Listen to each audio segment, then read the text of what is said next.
अस्सलाम वालेकुम नाजरीन, मैं हूं आपकी होस्ट ज़ोया काजी और आप देख रहे हैं अल सऊदिया तिबी फाउंडेशन के प्लेटफॉर्म से मुझे।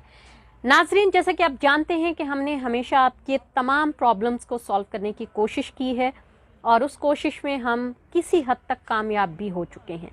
अच्छा, बहुत सारे लोगों के मुझे मेल्स मैसेजेस मिलते हैं कि डिफरेंट टॉपिक्स पर आप बनाती हैं वीडियोस, तो कम से कम एक वीडियो मेल एंड फीमेल की शादी की जो एज है और उससे रिलेटेड जो कॉम्प्लिकेशंस हैं उस पर बनाएं।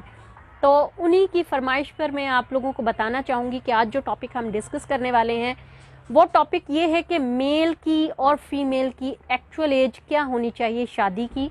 अगर उस एज से आगे पीछे इंसान हो तो क्या कॉम्प्लिकेशंस हो सकते हैं। तो नाज़रीन, मैं आपको बताती चलूँ कि मेल की जो एज है 25 से 30 इयर्स की होनी चाहिए और फीमेल की 20 से 25 इयर्स की एज में शादी हो जानी चाहिए। इस एज में अगर आप शादी करते हैं तो डेफिनेटली हैप्पीली मैरिड लाइफ आप गुजारते हैं, क्योंकि ये वो गोल्डन पीरियड होता है जिसमें आप एक दूसरे को अंडरस्टैंड कर सकते हैं, एक दूसरे की खूबियों खामियों को बर्दाश्त करने की हिम्मत होती है, एक दूसरे को समझने की कुव्वत होती है।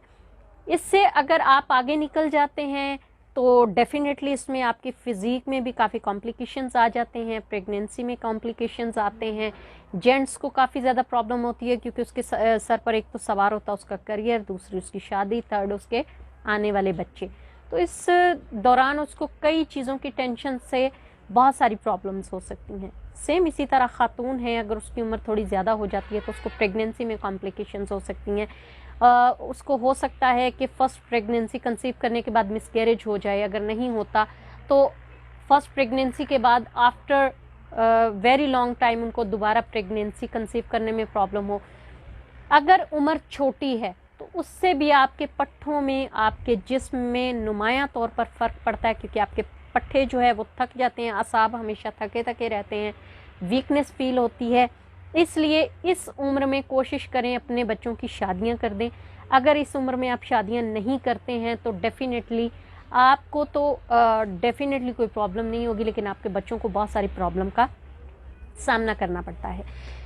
एक दो लोगों ने मुझे बताया कि जी हमने अपने ख़ानदान में अपने पेरेंट्स से बात की, जी हमारी शादी कर दें। तो उन्होंने कहा जी ज़रूरत नहीं है, अभी तुम्हारी शादी की एज नहीं है, जबकि मुझे बहुत ज़्यादा ज़रूरत है शादी की। मैं एक लाइफ पार्टनर चाहता हूँ या चाहती हूँ, तो मेरी शादी हो जानी चाहिए। तो मेरे पेरेंट्स इस चीज़ से इनकारी करते हैं। तो उन लोगों को मैं ये बता दूं कि जब आपका बच्चा मुंह से कहे कि मुझे शादी कर दो तो डेफिनेटली उसकी शादी कर देनी चाहिए, क्योंकि उसे सच में एक लाइफ पार्टनर की ज़रूरत होती है। वो कोई गलत कदम नहीं उठाना चाहता, तभी वो आपसे बात कर रहा है कि हमारी शादी कर दी जाए।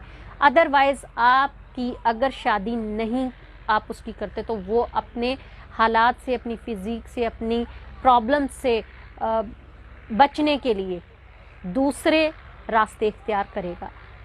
आपको समझना चाहिए आपके बच्चे की डिमांड क्या है, उसकी मेंटालिटी क्या है, वो कब किस वक्त क्या चाहता है।